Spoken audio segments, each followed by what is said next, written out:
Assalomu alaykum aziz o'quvchilar. RoboSmart o'z platformasiga xush kelibsiz. Bugun C++ kursida massivlar, ya'ni bir xil turdagi ma'lumotlarni massiv ko'rinishda saqlash bilan tanishib olamiz.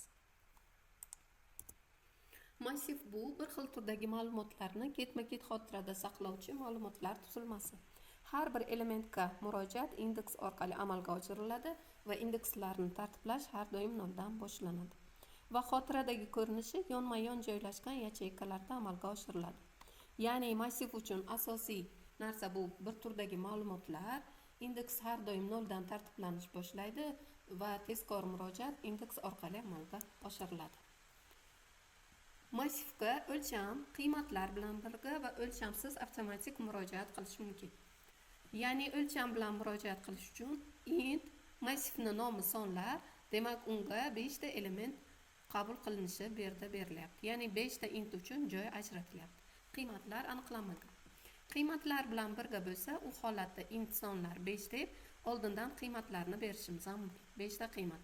E'tibor bering, bular figurali qavs ichida beriladi.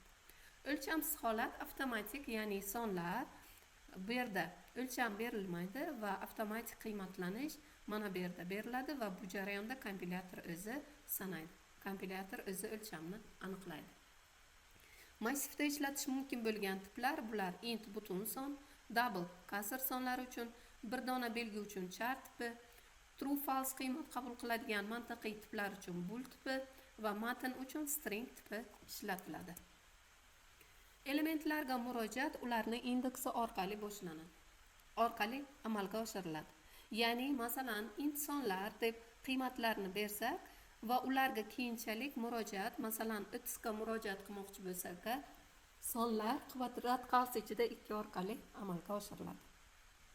Muhim qoidalar, ya'ni bu yerda indeks 0 dan boshlanadi, oxirgi indeks n-1 va n-chi indeks xato, ya'ni out of range xatoligini beradi, manfiy indeks xato beradi. Ya'ni oxirgi nimamiz indeksimiz n-1 bo'lar ekan, n-gacha bormas ekan. Ularni o'qishda shunchaki sonlar 0-chi indeks, 1-chi indeks, 2-chi indeks, 3-chi, 4-chi indeks deb murojaat qilishimiz mumkin. Qiymatni o'zgartirish juda ham oson. Masalan, 30 qiymatini 99 ga o'zgartirmoqchi bo'lsak, sonlar 2-chi indeks 99 deb o'zgartirsak bo'ladi. Massivni for sikli bilan ishlatish. Massivni for sikl operatori bilan ishlatish juda ham bizga qulaylik olib keladi. Masalan, arrayni elementlarni biror bir qoida asosida yaratish uchun for siklidan foydalanamiz. For int barobar int I barobar 0 dan to 5 gacha bizga arrayni inchi qiymatini I ko'paytirilgan 10 orqali hisoblasi. Bunda birinchi qiymat sifatida 0, keyin 10, 20, 30, 40 xotirada yoziladi. Keyinchalik ularni ekranga chop etish uchun yana bitta for ishlatamiz va cout array I desak agar, natijada ularni ekranda birma-bir chop etgan bo'lamiz. Size of o'lchamni topish uchun ishlatiladigan maxsus funksiya hisoblanadi. Massiv o'lchamini agar oldindan ma'lum bo'lmasa aniqlash uchun size of funksiyasidan quyidagi tartibda foydalanasiz. Size of array taqsim size of arrayning 0-chisi bizga umumiy massiv o'lchamni aniqlashda yordam beradi. Ko'p o'lchamli massivlarni ham biz C++da berishimiz mumkin va quyidagi tartibda 3x3 o'lchamdagi arrayni beramiz. Int qabul qiladigan tiplari butun tip bo'lgani uchun matrix bu massivimizning nomi va 3 ta satr bo'yicha, 3 ta ustun bo'yicha elementlari bor deb mana bu tartibda berishimiz mumkin. Keyinchalik ularga murojaat mana shu tartibda amalga oshiriladi. Masalan, birga murojaat 0-chi ustun 0-chi satrdagi element sifatida beriladi. Mana bu. Masalan, 6 ga murojaat 1-chi satr 2-chi ustundagi, ya'ni 2-chi 0, 1, 2 indeksda turuvchi qiymat sifatida 6 ga murojaat qilish mumkin. Keyinchalik ularni chop etishda ikkita ichma-ich fordan foydalanib barcha elementlarni mana bu ko'rinishda xotirada chop etishimiz mumkin. Ya'ni ular xotirada 0-0 da 1 joylashadi, 0-1 da 2, 0-2 da 3, 1-0, 1-1, 1-2, 2-0, 2-1, 2-2 tartibida xotirada joylashadi.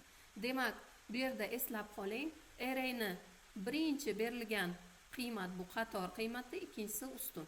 Birinchi indeks qatorniki, ikkinchisi esa ustunniki bo'ladi. Massivni funksiya ko'rinishida ham funksiyaga ham qiymat sifatida uzatishimiz mumkin. Masalan, chiqar degan bitta funksiya yaratyapmiz. U bo'sh array va int n ni qiymat sifatida o'zida saqlaydi. Endi biz chiqar funksiyamizga bitta for orqali count funksiyasidan foydalanib har safar arrayni int qiymatini chop etishni qiymat sifatida uzatyapmiz. Demak, funksiyamizni ta'rifi mana shundan iborat. Endi biz funksiyani ishlatishni int main ichida chaqirib ko'ramiz. Demak, sonlar uchun qiymatlarni berib, n uchun qiymatni size of funksiyasi yordamida yaratib, keyin chiqar funksiyasini chaqirsak agar, u bizga elementlarni 5, 10, 15, 20 ni ekranda chop etish vazifasini bajaradi, o'rtada bitta probel bilan. Demak, massiv nomi yoziladi. Bo'sh kerak emas, chiqar sonlar va n orqali qiymatlarni chaqiradi. Bu yerda massiv o'lchami alohida parametr sifatida int n ga uzatiladi, size of orqali uzatiladi va muhim narsa, massiv funksiyada o'zgarsa, asl massiv ham o'zgaradi. Bu ko'rsatkich orqali uzatiladi. Endi birma-bir massiv orqali bajariladigan foydali algoritmlarni ko'rib chiqamiz. Birinchi, max algoritmi. Max algoritmi berilgan massivdagi eng katta elementni aniqlaydigan algoritm hisoblanadi. Bu algoritm yordamida, array yordamida biz bu algoritmni amalga oshirishimiz juda ham oson bo'ladi. Demak, ixtiyoriy array uchun bitta max degan o'zgaruvchi yaratib olyapmiz. Max ga arrayning 0-indeksda turgan qiymatni qiymat sifatida uzatyapmiz. Endi forda to'liq indekslar bo'yicha yurib, 0 ni qiymat sifatida uzatayotganimiz uchun birdan boshlab qolgan barcha elementlar bo'yicha yurib, har safar tekshiramiz. Arrayning iyinchi elementi agar katta bo'lsa maxdan, u holatda maxga arrayning iyinchisini qiymat sifatida uzatamiz. Va oxirida bizga print max desa agar, max 9 qiymatni chiqaradi va natijada bizada eng katta max qiymat sifatida topiladi. Ikkinchi o'rganishimiz kerak bo'lgan foydali algoritmlardan biri yig'indi va o'rtacha qiymatni topish algoritmi ham for va array bilan juda oson yechiladi. Endi biz bu yerda massiv sifatida 3, 7, 1, 9, 4 dan iborat qiymatlarni arrayga uzatyapmiz va sum degan bitta o'zgaruvchi yaratib olyapmiz. U yig'indi vazifasini bizga bajaradi. Hozircha uni boshlang'ich qiymati 0. Endi forda biz barcha 0 dan boshlab oxirgi elementgacha takrorlanishni amalga oshirib, har safar sumga arrayni 0-indeksidan boshlab yig'indiga qo'shib boramiz.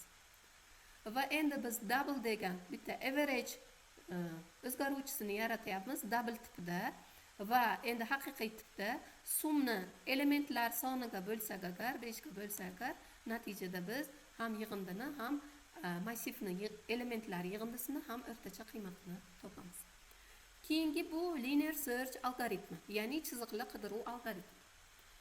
Chiziqli qidiruv algoritmida targetni boshlang'ich qiymat sifatida 9 deb beryapmiz. 9 ni qidiryapmiz. Mana bu massivdan va 0 dan boshlab oxirgi elementgacha har safar tekshiradi.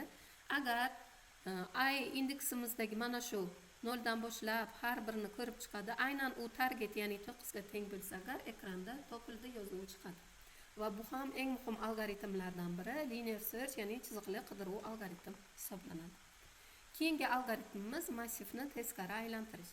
Bu jarayon juda ham oson while operatori yordamida va swap funksiyasi yordamida amalga oshiriladi.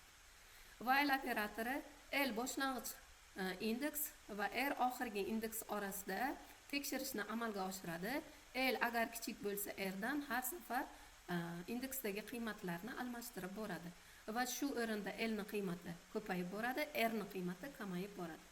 L left tomondagi indeks, R right, ya'ni o'ng tomondagi indeks vazifasini bajaradi va biz bu orqali massivni teskari aylantirishimiz mumkin. Eng ko'p uchraydigan xatolar, bular dasturchi tomonidan ko'pchilik holatda xato qilinadigan qismlar. Birinchi e'tibor beradiganimiz out of bounds, ya'ni chegaradan chiqish qiymat holati. Biz int arraymizda, butun tipli arraymizda 5 ta qiymatdan iborat array yaratyapmiz. Lekin bizda 5-aynan indeks bo'lmaydi. Chunki tartiblanish 0 dan 4 gacha amalga oshiriladi va bu jarayonda sizni bunday qiymat berishingiz dasturda xatolikni beradi va mana bu holat to'g'ri holat hisoblanadi. Yoki keyingi holatga e'tibor bersangiz, array 5 ta elementdan iborat deb e'lon qilyapmiz va hali qiymatlar berilmasdan biz arrayni 0-indeksini qiymatini chiqar deyapmiz. Bu esa xatolik beradi. Agar biz int array 5 teng 0 deb bersak, agar natijada 5 ta elementli indeks yaratiladi, 5 ta qiymatli array yaratiladi va ularni xotirada har biri uchun 0 qiymat yoziladi. Yoki oldindan mana bunday qiymatlarni berishimiz ham mumkin. Array bu statik ro'yxat hisoblanadi. Ya'ni C++ da massiv statik ro'yxat. Ya'ni uni resize qilish mumkin emas. Massiv o'lchamini fiksirlangan bo'ladi va uni dastur jarayonida o'zgartirish mumkin emas.